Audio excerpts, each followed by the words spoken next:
하나님 말씀 사무엘상 2장 12절부터 36절까지 말씀입니다. 조금 길지만 같이 보겠습니다. 사무엘상 2장 12절부터 36절까지 말씀. 찾으신 분 아멘 하겠습니다. 천천히 함께 봉독합니다. 시작. 엘리의 아들들은 불량자라 여호와를 알지 아니하더라. 그 제사장들이 백성에게 행하는 습관은 이러하니 곧 아무 사람이 제사를 드리고 그 고기를 삶을 때에 제사장의 사환이 손에 3살 갈고리를 가지고 와서 그것으로 남비에나 소태나 큰 소태나 가마에 찔러 넣어서 갈고리에 걸려 나오는 것은 제사장이 자기 것으로 취하되 실로에서 무릇 그곳에 온 이스라엘 사람에게 이같이 할 뿐 아니라 기름을 태우기 전에도 제사장의 사환이 와서 제사 드리는 사람에게 이르기를 제사장에게 구워 드릴 고기를 내라.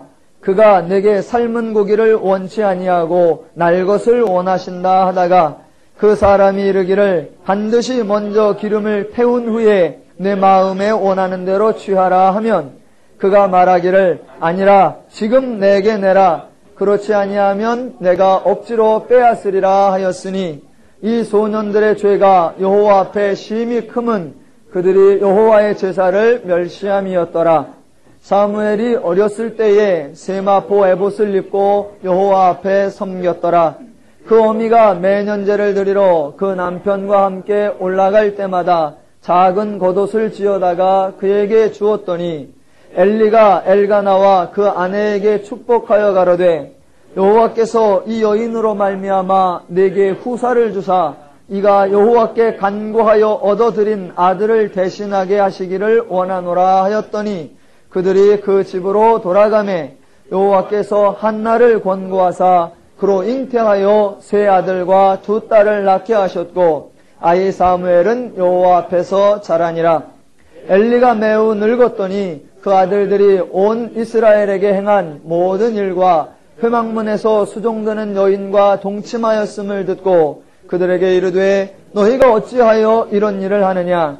내가 너희의 악행을 이 모든 백성에게서 듣노라. 내 아들아 그리 말라.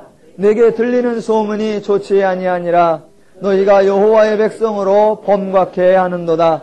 사람이 사람에게 범죄하면 하나님이 판결하시려니와 사람이 여호와께 범죄하면 누가 위하여 간구하겠느냐 하되 그들이 그 아비의 말을 듣지 아니하였으니 이는 여호와께서 그들을 죽이기로 뜻하셨음이었더라.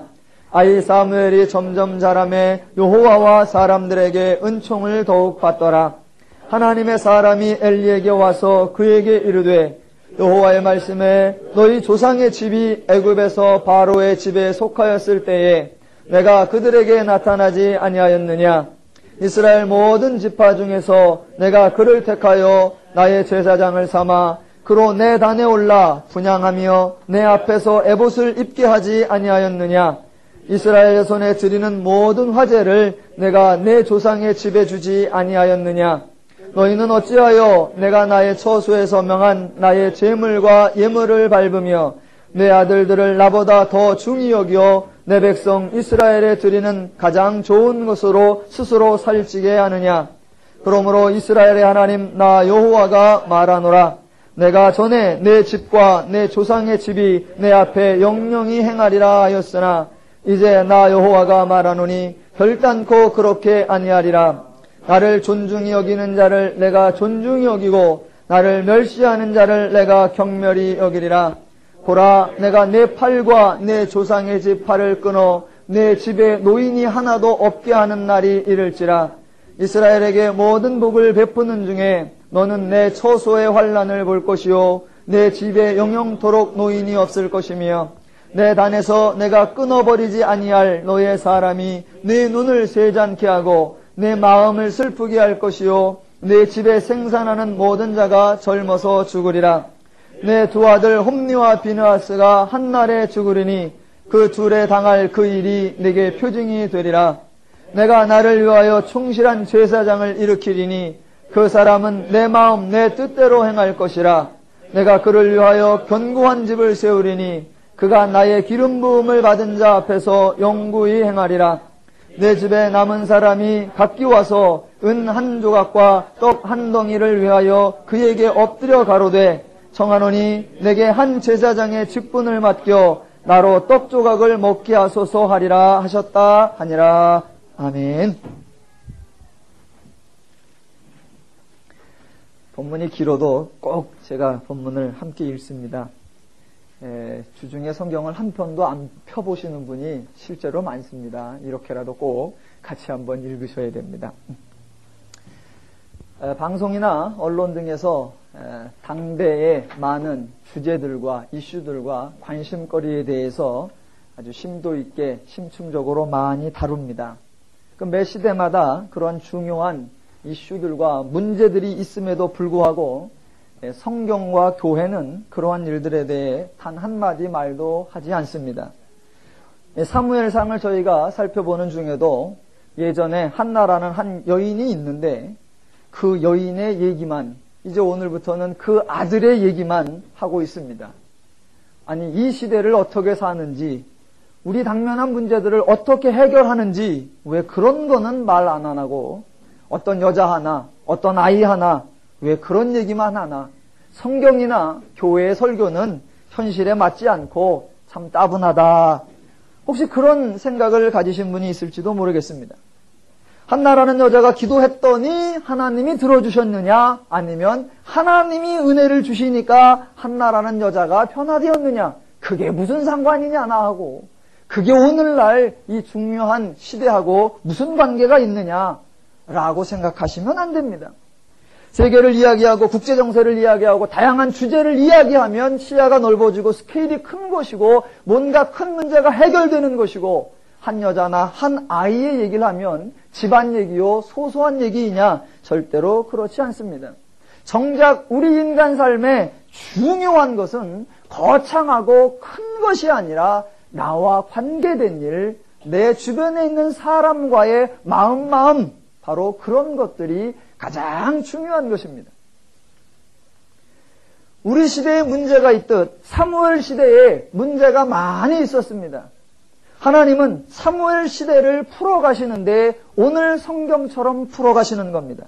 사무엘 시대를 풀어가시는 하나님의 방법을 아셔야 합니다. 당대에도 많은 이슈가 있고 당대에도 많은 중요한 정치적, 경제적, 문화적, 국제적 상황이 있습니다. 그런데 성경은 그런 얘기를 언급하지 않고 한 가정 이야기만 합니다.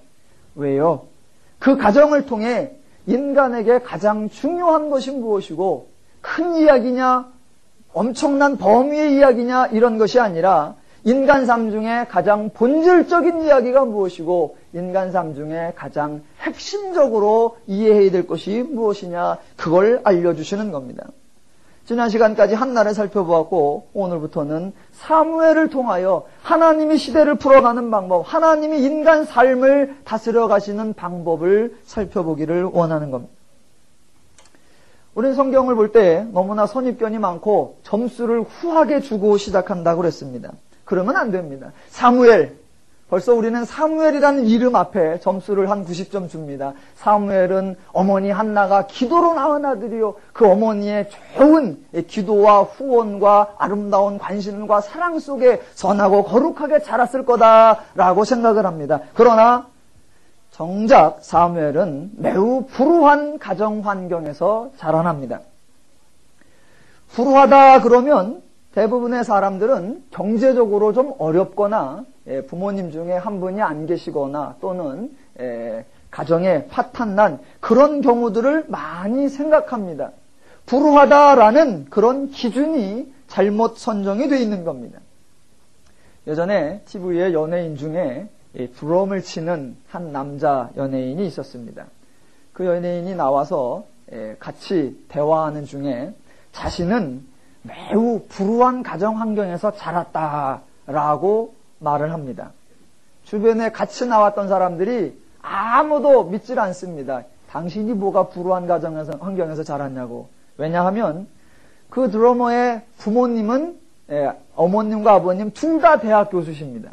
그리고 정작 그 사람도 의과대학을 나온 사람입니다. 그러니까 본인이 나는 불우한 가정 환경에서 자랐습니다. 아무도 그 말을 인정하지 않습니다. 그랬더니 그 사람이 나는 불우한 환경에서 자랐습니다. 왜냐? 그 이유를 대는데 상당히 일리가 있습니다. 자기는 어렸을 때부터 음악이 좋았답니다. 피아노를 치면 좋고 드럼을 치면 신이 나고 늘 머릿속에서 음악을 하고 음악을 꿈꾸고 그 음악을 좋아했답니다. 그런데 부모님은 단 한 번도 음악하는 걸 좋아하지 않고 너는 의사가 되라 라는 식으로 늘 말씀하셨다는 거예요. 피아노를 치고 있으면 얘 그만 치고 가서 공부해라. 너 의사 되라. 드럼을 치고 있으면 다 때려부셔서 뭐 하려고 그러니 들어가서 공부해라. 자기는 너무 음악이 좋았는데 자기가 자라서 자기 뜻대로 할 때까지 집안에서는 단 한 번도 음악을 해라. 너 좋은 걸 해라. 라고 말한 적이 없답니다. 그래서 자기는 불우한 가정 환경에서 자랐다. 저는 일리가 있다고 생각합니다. 우리가 생각하는 그 판단하는 기준이 대체적으로 경제와 학업 성적 뭐 이런 것들에 정해져 있어서 그렇지 좀 다양하게 살펴봐야 됩니다.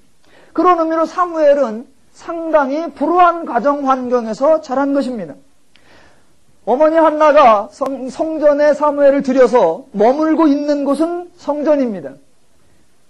많은 성도님들이 성전에 머물고 있으니까 사무엘은 얼마나 큰 복을 받았으며 성전에서 자라나고 있으니까 얼마나 최고의 환경에서 자랐겠는가라고 생각하면 안 됩니다. 부모와 자녀의 관계라는 측면에서 보면 사무엘은 불우한 환경입니다. 젖된 아이가 부모를 떠나 타인들만 있는 종교시설에 위탁되어 있습니다. 이거 불우한 환경입니다. 그가 거하는 장소가 성막이라고 해서 좋을 것 하나도 없습니다.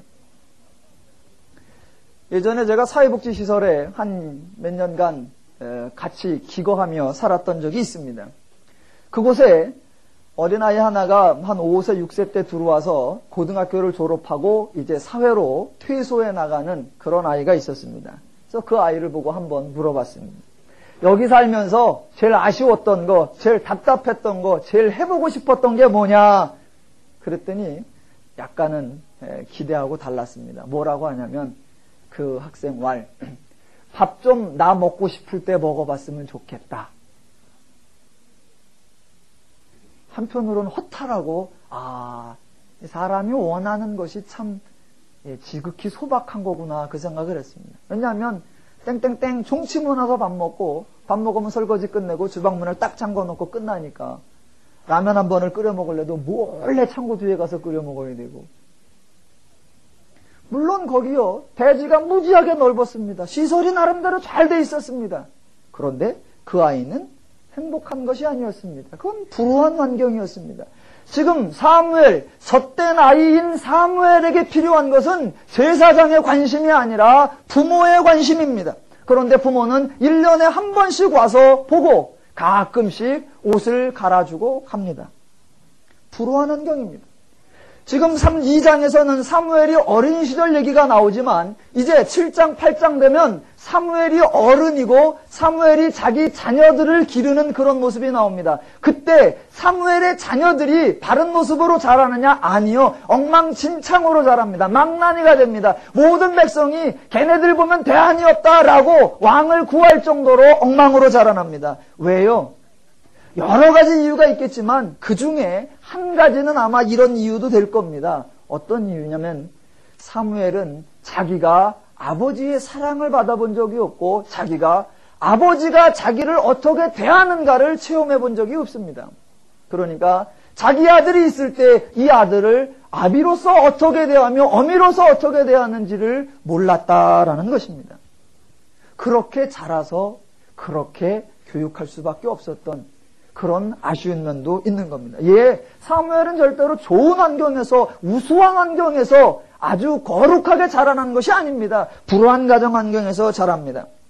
사무엘의 주변 환경은 그럼 뛰어났느냐? 아니요. 사무엘이 머문 곳이 여호와의 전입니다. 그곳에서 제사장들과 또 제사장의 자녀들과 함께 머물러 삽니다. 그때 제사장이 엘리고 자녀들이 홈니와 비느하스입니다. 저는 성경에 나오는 사람들 중에 특별히 누구를 악평하고 싶은 생각이 전혀 없습니다. 대신 누구를 특별히 과대평가해주고 싶은 생각도 없습니다. 있는 모습 그대로를 살펴보자는 겁니다. 성경에 등장하는 사람들, 특별히 하나님께 쓰임받은 사람들은 그 시대에 가장 탁월한 사람들, 우수한 사람들, 뛰어난 사람들이 아닙니다. 자격고사를 거치고 가장 실력이 있고 그 시대에 가장 영향력을 미칠만 해서 하나님의 사람대로 선출되는 게 아닙니다. 평범한 사람들입니다. 엘리 제사장도 마찬가지입니다. 엘리가 제사장고시라고 하는 어려운 시험을 패스한 그런 사람이 아니라 레위인으로 태어났기에 그냥 제사장이 되는 것입니다. 제사장이 되면 저절로 신령해지거나 저절로 신실해지는 게 아닙니다. 그저 평범합니다. 이건 제가 경험해봐서 압니다. 목사의 가정에 태어난다고 신실해지는 게 아니고요. 목사가 된다고 신령해지는 것도 아닙니다. 성경에 그래서 엘리에 대한 묘사는 특별히 칭찬도 특별히 꾸중도 안 나옵니다. 자, 오늘 살펴볼 사람들은 홈니와 비느하스입니다. 오늘 12절에 보니까 엘리의 아들들은 불량자라 여호와를 알지 못하더라 라고 나옵니다. 사무엘이 어렸을 때 함께 어울렸던 어쩌면 동료요 어쩌면 선배요 형님들이 아마 홈니와 비느하스였던 것 같습니다. 사무엘이 성막 기숙사에 살았다라고 하면 홈니가 방장이요 비느하스가 중방이요 이 사무엘이 쫄방이었던 것 같습니다. 그런데 그들을 표현하기를 사무엘과 함께 어울렸던 그 사람들을 뭐라고 표현하느냐? 불량자라고 말합니다. 불량자. 또 기준이 달라져야 됩니다. 불량자. 그럼 또 우리는 공부 안 하는 학생, 부모님 말씀 안 듣는 애, 자기 하고 싶은 대로 하는 애, 속 썩이는 애. 우리는 이렇게 또 불량자라고 생각합니다. 우리 기준은 그래서는 안 됩니다. 성경에서 말하는 불량자라는 그런 것이 절대로 아닙니다. 예전에 어렸을 때 아주 그런 게 상당히 억울했었습니다. 뭐가 억울하냐? 이순신이라는 그 드라마도 있습니다만 예전에 어렸을 때 동화책을 봤는데 이순신이가 길거리에서 놀고 있는데 갓을 쓴 선비가 지나가는데 뭔가를 잘못했어요. 그러니까 이순신이가 어린 아이임에도 불구하고 그 어른들 일에 끼어들어서 이건 잘못된 겁니다 라고 바른 소리를 해댑니다. 그랬더니 어른들이 야 얘는 벌써 떡잎이 됐다. 그래서 순신이는 어렸을 적부터 달랐다. 이런 게 나온단 말입니다. 아 그렇구나. 그래서 어른들 하시는 일에 그게 아닙니다 라고 제가 껴들으면 저는 귀퉁뱅이만 맞습니다. 왜 똑같이 했는데 순신이는 뭔가 달랐고 나는 반대쪽으로 뭐가 다른 게 되는지. 장보고를 보면 장보고의 부모님이 바다에서 배를 만드는 그런 신분입니다. 그러니까 장보고가 난 여기서 이렇게 배만 만들다 평생을 살기 싫다. 그래서 당나라로 가는 배에 몰래 타고 밀항을 하다가 잡혀옵니다. 다시 잡혀와서도 난 언젠가 여기를 떠날 거다. 뭔가 다른 인물이 될 거다. 라고 말하는 모습이 나옵니다. 그래서 아주 제가 느끼기에 긍정적으로 표시를 해줍니다. 그러나 제가 만약 그러면 저는 사회 부적응화가 됩니다. 지금 우리 아이들이 그렇게 행하면 불량자라고 말하고 그런데 또 그 아이가 막상 성공하고 나면 금세 얘기가 달라져서 걔는 뭔가 달라도 달랐다 이렇게 나와버린단 말입니다. 우리의 판단과 평가가 이렇게 달라지면 안 됩니다. 처음부터 끝까지 동일한 기준이 적용돼야 됩니다. 저는 어렸을 적부터 아주 못된 아이로 평가받으면서 자랐습니다. 왜냐하면 저희 형이 워낙 착실했거든요. 저희 형님 별명이 나시린입니다. 그러니까 저는 저희 어머님께서 늘 하시는 말씀, 야, 너 하나 키우는 값이면 네 형 열은 키운다. 제가 집에서는 아주 그렇게 과소평가를 받습니다. 그런데 학교에서는 또 제가 이 개중에 선한 학생이어서 선행상을 받아서 집에 갑니다. 그러면 저희 아버님이 도무지 이해가 못하는 게 니네 학교는 어지간히도 사람이 없나 보다. 너 같은 애를 선행상을 주니. 왜요? 기준이 다른 거예요, 기준이.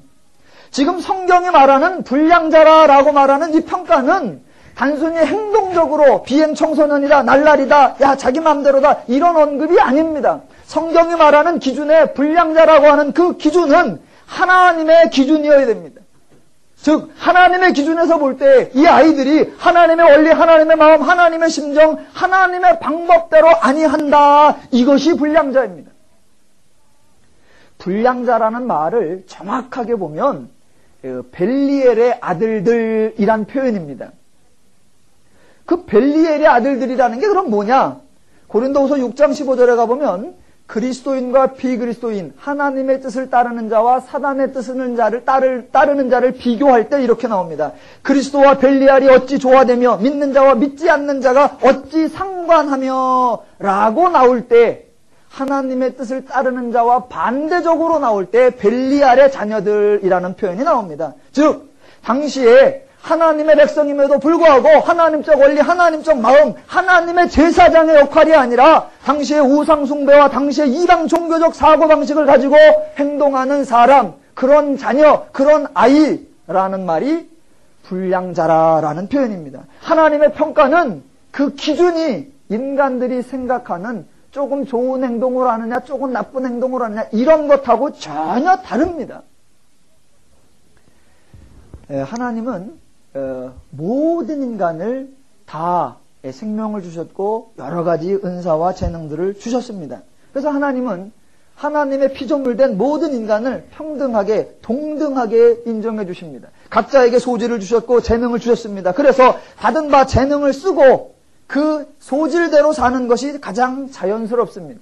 어떤 소질은 더 위대하고 어떤 소질은 전혀 쓸모없고 하나님은 그렇게 평가하지 않습니다. 특별히 높여주는 것도 없고 특별히 낮춰주는 것도 없습니다. 왜? 하나님이 주신 재능이니까요. 그런데 하나님의 기준은 변하지 않는데 인간의 기준은 언제나 변합니다. 유행에 따라 변하고 돈 되는 거에 따라 변하고 인간의 선호도에 따라 변하고.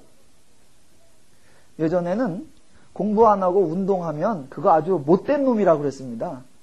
근데 지금 공부는 대충 하는데 운동을 좀 잘한다 그러면 아들 덕 보겠네 그럽니다. 요새 대박은 운동에서 나오거든요. 인간은 자꾸 변해요, 기준이. 그런데 하나님의 기준은 언제나 동일하고 그 하나님적 기준에서 지금 홈리와 비느하스를 불량자다, 즉 하나님의 원리로가 아니라 벨리알의 원리, 우상의 원리, 이방 종교의 원리를 따르고 있다라고 말하는 것입니다. 그러면 그를 불량자라고 하는 이유가 뭐냐? 12절 후반부에 보니까 여호와를 알지 아니하더라라고 나옵니다. 이게 불량자의 정의입니다. 자녀가 있다. 학업은 우등상을 타는데 삶의 가치와 원리가 죄의 원리다 그러면 그는 불량자입니다. 기준이 하나님을 아느냐 모르느냐입니다. 저희 교회에도 자녀들이 있고 학생이 있고 또 우리 신학생들도 있습니다. 그럴 때 저는 아주 단정하게 하고 다니는데 만약 머리다가 뭐 물감을 들이고 브릿지를 넣고 그러면 그건 불량자냐? 아니요. 그건 스타일입니다. 머리에다 파마를 하고 아니요. 저 파마한 거거든요. 모르시는 분들이 많으시는 것 같아서 제가 고해성사하겠습니다. 저희가 파마 머리입니다. 예배를 드리러 와가지고 아니 일주일에 한 번 드리는 예배인데 그걸 줘라? 예배 시간에 조는 건 불량자라? 아니요. 그건 피곤한 겁니다. 불량자다 아니다. 그 기준이 그런 우리들의 겉에 드러난 태도나 행동이 아니라 하나님의 원리, 하나님의 심정이냐라고 하는 겁니다. 와서 졸고 있고 안 졸면 장난치고 그래도 하나님의 성도 여기에 온 자들은 모두 선한 자요. 말끔하고 단정하고 차분하고 그래도 하나님을 믿지 않는 자들은 불량자다라고 표현하는 그것이 하나님의 기준인 것입니다. 그들의 불량스러운 태도, 그들이 불량자라고 평가받고 있는 그 행동이 뭐냐면 오늘 본문에 두 가지가 나옵니다. 하나는 재물에 관한 태도입니다. 자, 재물을 정해진 방법대로 드리기 전에 취했다고 합니다. 그래서 재물을 삶고 있는데 그 중에 빼나가고 제사를 드리고 있는 도중에 기름에 빼지도 않은 상태에서 먼저 자기들이 뺏어가고 그럽니다. 그래서 성경은 그들이 여호와의 제사를 멸시했다라고 말합니다. 봐라, 얼마나 태도가 틀려먹었냐 이런 얘기가 아닙니다. 왜냐하면 재물은 어차피 하나님이 드실 게 아닙니다. 하나님이 그 고기들 건져갖고 재활용품으로 써서 다시 뒷구멍으로 파시느냐 그런 것도 아닙니다. 더 나아가 제사 자체가 하나님을 위한 것이 아닙니다. 하나님을 위하는 제사가 아니기에 그 제사가 틀려도 하나님이 높아지거나 그 제사가 맞아도 하나님이 높아지거나 제사가 틀려도 하나님이 낮아지는 것이 아닙니다. 왜냐? 제사는 절대로 하나님을 위한 것이 아닙니다. 제사는 하나님을 위한 것이 아니라 사람을 위한 것입니다. 제사를 드릴 때 누가 드리느냐? 죄를 지은 사람이 드립니다. 그 죄를 지은 사람이 제사를 드림으로 그 죄 사함을 받아서 그 죄에 대한 두려움, 죄에 대한 진노로부터 평안하고 안정되고 행복한 마음을 얻는 것, 그것이 제사의 목적입니다. 제사는 인간들이 하나님을 위하여 하나님께 드리는 경배 행위가 아니라 하나님이 인간의 죄를 사해 주시기 위하여 받아주시는 하나님의 은혜의 행위입니다. 제사를 통하여 하나님이 높아지는 것이 아니라 인간이 자유로워지는 것입니다. 그러니까 제사가 무시되고 하나님의 제사가 멸시되면 하나님이 불편하신 게 아니라 인간이 불편합니다. 인간이 불편해요. 자, 어떤 사람이 제물을 가지고 왔습니다. 벌써 나왔다는 건 죄를 졌다는 겁니다. 그래서 제물을 드리고 그 제물을 하나님 앞에 드림으로 하나님께서 내 제사를 받아주셨구나. 나를 용서하셨구나. 그래서 돌아갈 때 평안하고 자유롭고 안정된 마음으로 가야 됩니다. 그 역할을 돕는 게 제사장이고 그 행위가 제사입니다. 그랬는데 죄된 마음에 두려움과 떨림으로 제사를 드리고 있습니다. 하나님께서 이 제물을 받아주시는 그 불을 태워서 향기가 올라갈 때 하나님이 이 향내를 흡양하시고 용서해 주셨지라는 마음이 있어야 돌아선단 말입니다. 그래야 그 돌아가는 마음이 편안하단 말입니다. 그런데 불 태우기 전에 뺏어가 버린단 말입니다. 그러면 이 죄의 두려운 마음을 가지고 온 자가 내 제사함 받았구나라는 마음이 안 드는 겁니다. 죄된 마음으로 들어왔는데 제사까지 망쳐놔서 하나님이 진노하시진 않을까? 하나님이 형벌하시진 않을까? 하나님이 심판하시진 않을까? 그 두려움이 가중되어서 돌아가게 하는, 그게 바로 하나님을 멸시했다는 겁니다. 뭐예요? 하나님은 인간을 자유롭게 하고 하나님은 인간을 평화롭게 하고 하나님은 인간을 안정스럽게 해줘야 되는데 네가 그 성도의 마음을 불편하게 하고 네가 그 성도를 두렵게 만들었으니까 그것이 바로 하나님을 멸시했다라고 하는 겁니다. 하나님의 의도와 전혀 다른 겁니다. 고기를 좀 빨리 건져 먹었냐? 조기를 좀 나중에 건져 먹었느냐? 그게 문제가 아닙니다. 이 제사가 왜 필요하며 누구를 위해 필요한 것인가? 그 근본 원리가 틀렸다는 겁니다. 근본 원리가. 남의 얘기가 아닙니다. 오늘날 교회도 마찬가지예요. 예배가 하나님을 위한 거 아닙니다. 오셔서 하나님의 말씀을 듣고 하나님의 위로를 듣고 하나님의 죄사함을 듣고 하나님의 행하심의 역사를 듣고 여러분 성도의 마음이 평안하고 자유롭고 안정이 돼서 돌아갈 때 기쁘고 즐겁고 행복한 마음으로 가는 것, 그게 예배의 본질이요. 그것이 예배가 성공한 것입니다.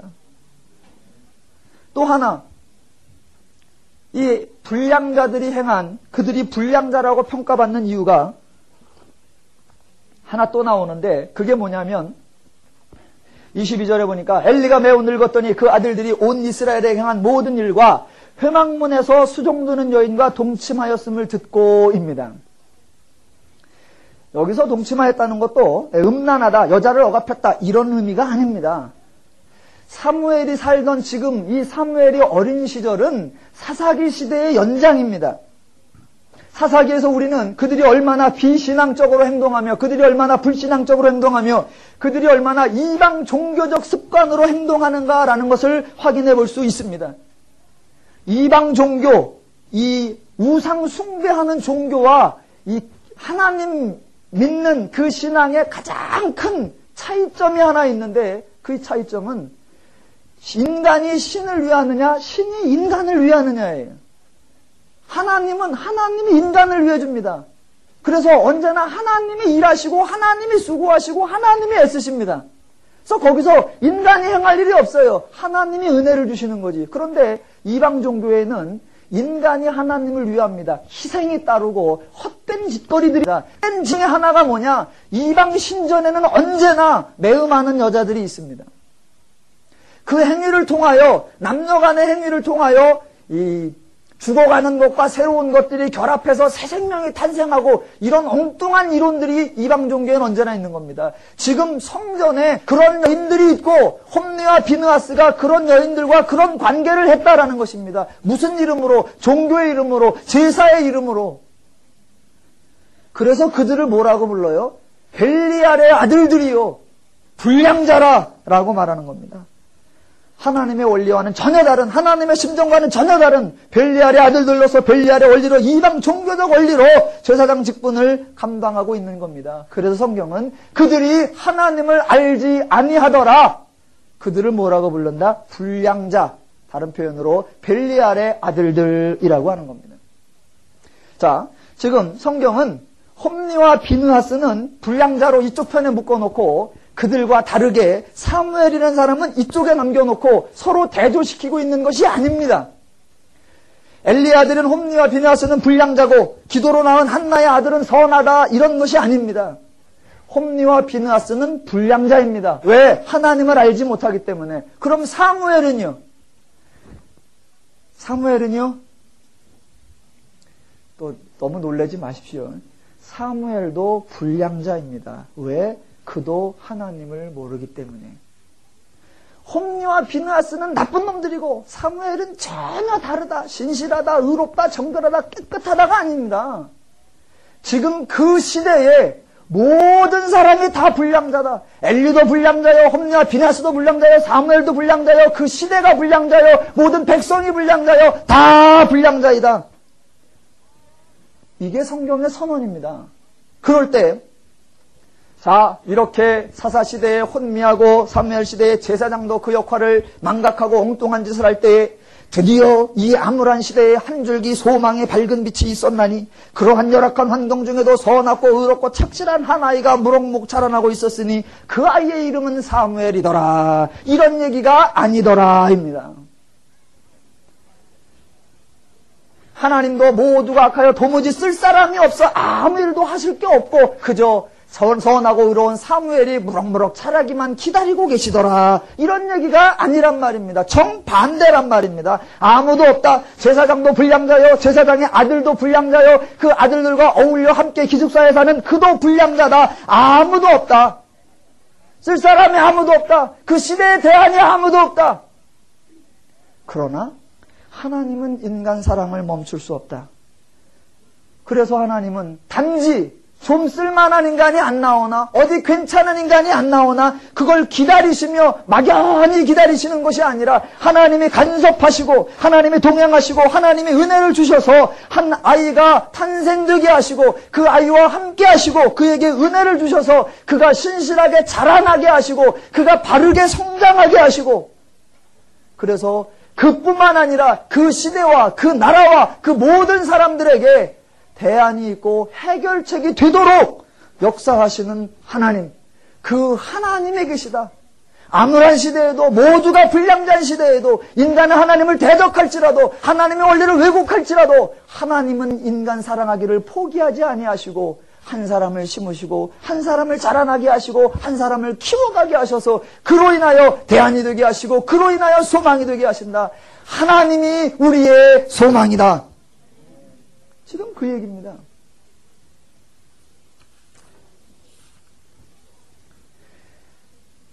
사무엘이 지금 어린 시절이니까 자녀에 대해서는 모두가 할 말이 없습니다. 예, 저도 할 말이 없습니다. 저도 자녀가 있고 여러분도 자녀가 있습니다. 어르신들 말씀에 자녀 가진 사람은 절대 큰 소리 쳐서는 안 된다. 예, 저도 큰 소리 안 칩니다. 근데 우리가 분명히 해야 될 건 있단 말입니다. 혹시 내 아이가 자랑스러울 만한 게 있다라고 말할 때 뭐가 자랑스럽냐? 우리 애는 착하고요, 우리 애는 공부도 잘하고요, 우리 애는 부모님 말씀도 잘 듣고요. 그런 것이 자랑이어서는 안 됩니다. 혹시 우리 아이가 좀 걱정거리가 된다 그렇게 생각하실 때, 아유 왜 걱정이야? 아유 글쎄 이놈이 공부도 안 해요, 지하고 싶은 대로 해요, 엽기적으로 행동해요, 그렇다고 걱정하시면 안 됩니다. 그거는 스타일입니다. 각자의 적성이 다른 거고 원하는 바가 다른 겁니다. 저도 이제 자식 하나를 키우지만 제가 답답하지요, 걔는 하나도 안 답답하더라고요. 저희 아들놈 한번 얘기를 해볼까요? 어느 날은 심각하게 아빠 언제 죽어? 왜? 그랬더니 아빠가 죽어야 플레이스테이션 내 맘대로 하지. 걔를 바라보는 제가 답답하지 걔는 하나도 안 답답해요. 내 아이가 만약 자랑거리가 있다 그러면 그 자랑하는 기준이 달라야 됩니다. 내 아이가 걱정거리가 있다 그 걱정의 기준이 달라야 돼요. 근데 우리는 애가 좀 우리 생각하고 다를 뿐이지 정상입니다. 걔는 그걸 좋아하는 거예요. 내가 그걸 보기가 좀 불편해서 그렇지 걔는 아무 상관이 없거든요. 근데 우리는 그걸 불량자라고 몰아세우고 판단하고 정죄하고 쯧쯧쯧 아니에요. 안 쯧쯧 안 쯧쯧. 불량자다 선하다 기준이 하나님적 원리여야 되고 하나님적 기준이어야 됩니다. 하나님께는요, 이 이야기는 지금 자녀 교육에 대한 얘기가 아닙니다. 우리 아이들에 해당하는 얘기가 아닙니다. 왜냐하면 하나님께는 어린아이다, 부모다라는 게 없습니다. 하나님께는 다 인간이에요. 어른인 나도 하나님께 인간이고 아이인 걔도 하나님께 인간이고 내가 죄인이라고 하면 내 아이도 죄인이고 내가 은혜 받은 자라고 하면 걔도 은혜를 받아야 하는 거고 하나님 앞에 다 같은 겁니다. 우리는 하나님적 기준을 가져야 합니다. 아이가 조금 모범생적으로 행동하느냐 안 하느냐 그것이 아니라 아이가 하나님적 원리를 갖느냐 아니냐 우리 이것을 가져야 됩니다. 이런 기준을 우리가 가져야 합니다. 자, 제가 지금 사무엘과 홈리와 비느하스 얘기를 하는 이유는 홈리와 비느하스는 불량자고 사무엘은 선했다가 아니라 다 불량자다. 그 시대에 아무런 대안이 없다. 믿을 놈이 없고 소망이 없고 새 사람이 될 비전이 하나도 없다. 지금 이런 처참한 현실이다라는 겁니다. 사무엘이 달랐다가 아닙니다. 사무엘이나 홈리나 비느하스나 다 같았다입니다. 그러면 대안은 뭐냐? 하나님이다라는 겁니다. 그게 21절로 가니까 여호와께서 한나를 권고하사 그로 잉태하여 세 아들과 두 딸을 낳게 하셨고 아이 사무엘은 여호와 앞에서 자라니라. 아니 간섭해주고 돌봐주고 책임져주는 엄마 아버지도 따로 있고 그 옆에 믿고 따르는 형이라고 하나 있는데 형이 불량자요. 그러면 그 밑에 사무엘이 지가 무슨 재주로 바르게 될 겁니까? 우리는 늘 그러죠. 내 아이가 잘못하면 나쁜 친구를 새겨서 그렇고 그 친구가 나쁜 거는 그 놈이 원래 나쁜 거고 우린 늘 그런 식이란 말입니다. 아니요. 사무엘이 다를 수 있었던 건 사무엘이 다른 게 아니라 그 시대의 그런 암담함을 보시고 하나님이 안타까워 하나님이 사무엘을 하나님 앞에서 붙잡아 주시는 겁니다. 그래서 더 나아가 26절에 가니까 아이 사무엘이 점점 자라매 여호와와 사람들에게 은총을 더욱 받더라. 사무엘이 하나님과 함께한 것이 아니라 하나님이 사무엘과 함께 하셔서 사무엘이 달라질 수 있는 것입니다. 홈리와 비느하스가 불량자다라고 할 때는 그놈들이 왜 불량자인가 증거가 나왔습니다. 하나님의 제사를 멸시했다라고 하는 증거, 성전에서 수종드는 여인과 매음했다고 하는 증거, 봐라 불량자지 않느냐라고 나온단 말입니다. 좋습니다. 그렇다고 하면 사무엘이 신실했다, 사무엘이 의로웠다, 사무엘이 은총을 받았다 그러면 왜 은총을 받았느냐? 나온다 안 나온다? 나오는지 안 나오는지가 모르세요? 사무엘이 은총을 받았더라. 왜 받았대요? 나와요? 안 나와요? 안 나온단 말입니다. 아무 다른 게 없었는데 은혜를 받았더라. 그러니까 그게 은혜지요. 사무엘은 싹수가 달랐고 홈리와 비느하스하고는 질이 달랐다. 그러면 은혜가 아닙니다. 그건 상이에요. 다 같았습니다. 그런데 사무엘에 다를 수 있었던 건 하나님의 은총이 임했기 때문에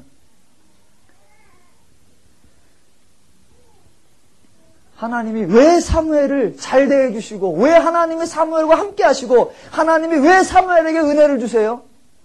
그 시대에 대안이 없기 때문에 하나님이 일방적으로 은혜를 주셔서 그 인간을 돕고 죄인을 돕고 하나님의 사람들을 도와주시려고 하는 하나님의 사랑입니다. 홈리와 비느하스가 특별히 나쁜 자가 아니라 당대의 사람들이 다 똑같으며 사무엘이 특별히 착한 것이 아니라 당대의 사람들과 같습니다. 우리가 기억해야 될 것은 사무엘이 아니라 하나님입니다. 악행하는 시대를 안타까워하시며 도우시는 하나님, 패역하는 인간을 불쌍히 여기사 은혜를 주시는 하나님, 대안이 없는 시대에 아이를 낳고 그 아이를 하나님 앞에서 자랑하게 하사 민족을 구원케 하시는 하나님, 하나님이 우리의 소망입니다. 하나님만이 소망입니다. 27절부터 36절까지에 가면 이제 어떤 하나님의 사람이 나와서 그 시대 가운데 일하실 하나님의 일하심을 예언하는 장면이 나옵니다. 그중 전반부에는 엘리 집안의 얘기가 나옵니다. 엘리 집안에 이제 팔이 끊어질 것이라 라고 말합니다. 이게 하나님의 심판과 진노와 형벌이 아닙니다. 죄를 지은 자를 하나님이 처벌하시고 죄를 지은 자를 하나님이 심판하시는 것이 아니라 죄를 지은 자는 언제나 죄의 결과를 당하게 돼 있는 겁니다. 그걸 막아주시는 게 하나님의 은혜였고 만약 하나님이 은혜를 주시지 않으면 다 죽어나가게 돼 있는 거예요. 만약 엘리의 집안이 특별히 악행을 해서 하나님이 내가 그 꼴 못 본다 라고 죽이시면 그 자리에서 죽어야죠. 그 자리에서 죽어야죠. 그런데요, 지금 2장에 그런 예언이 나오는데 성경에 엘리와 두 아들이 3장에 멀쩡하게 살아있고 4장에 멀쩡하게 살아있습니다. 그리고 살아있다가 어느 날 전쟁을 하는데 전쟁에 나갔다가 전쟁에서 죽습니다. 전쟁에서 사람 죽는 건 홈리와 비느하스만이 아니라 병가지 상사입니다. 하나님의 심판과 진노 그런 거 없습니다. 하나님이 막아주시지 않으면 그게 심판이요. 막아주시지 않으면 그게 진노입니다. 그래서 하나님이 엘리 집안을 심판하셨다 이것이 아닙니다. 그냥 냅두셨다예요. 그러면 하나님이 일하시는 게 뭐냐? 하나님이 개입하셔서 백성들을 위하여 행하시는 그 일이 뭐냐? 그게 35절입니다. 엘리 집안의 그런 모습을 보시면서 하나님이 간섭하시고 하나님이 역사하시는 내용, 내가 나를 위하여 충실한 제사장을 일으키리니 내 맘대로 행할 것이라. 내가 그를 위하여 견고한 집을 세우리니 그가 나의 기름 부음을 받은 자 앞에서 영구히 행하리라. 그런 사람이 있는 것이 아니라 아무도 없는데 누가 세우시겠다? 하나님께서 내가 나를 위하여 충실한 제사장을 일으키리니 그 사람은 내 마음과 내 뜻을 행할 것이라 라고 나온단 말입니다. 소망 없는 이스라엘을 위해 세우시는, 사람을 세워주시는 하나님, 모두가 불량자일 뿐인 시대에 하나님의 은혜를 주어 변화시키고 하나님의 중재자로 그 시대를 구원하시는 분, 그분이 하나님이시고, 그렇게 하나님의 은혜를 입어서 세워진 사람이 누구다? 그게 사무엘입니다. 그러니까 사무엘은 원래 달랐던 사람이 아니라 하나님의 은혜를 받은 사람이란 말입니다. 그럼 또 우리는 이렇게 가면 안 됩니다. 하나님, 오늘 시대에도 사무엘 같은 지도자를 주옵소서. 오늘 시대에도 사무엘 같은 영적 리더를 주옵소서. 아니요. 그 시대에 그런 암담할 때에 하나님이 은혜를 주셔서 사무엘을 세웠죠. 그래서 이런 시대에 너무나 암담하고 아무 비전이 없는 이 시대에 하나님께서 충실한 제사장을 일으켜 내 마음과 내 뜻대로 행하라고 하나님이 오늘날 이 시대에 세우신 하나님의 사람들이 누구다? 성도요. 다시 한번, 이 시대에 하나님의 은혜를 주셔서 하나님의 충실한 제사장으로 내 마음과 내 뜻대로 행할 것이다 라고 세우신 그 사람이 누구다? 성도요. 그게 저와 여러분이에요. 근데 우리가 또 저 말고요, 사무엘을 주옵소서, 이거는 잘못 가도 한참을 잘못 가는 겁니다.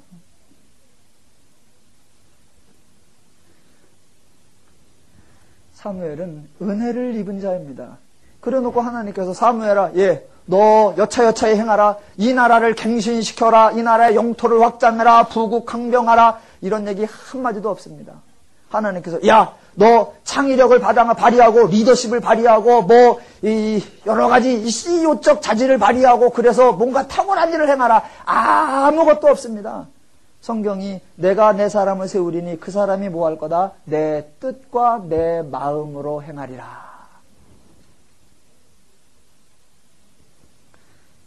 저는 우리 교회도 마찬가지입니다. 제가 우리 교회를 얼마나 키우겠다, 우리를 얼마나, 아무것도 없습니다.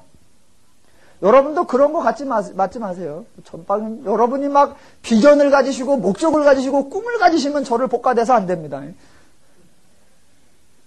저도 하나님의 뜻과 하나님의 마음대로, 여러분도 하나님의 뜻과 하나님의 마음대로.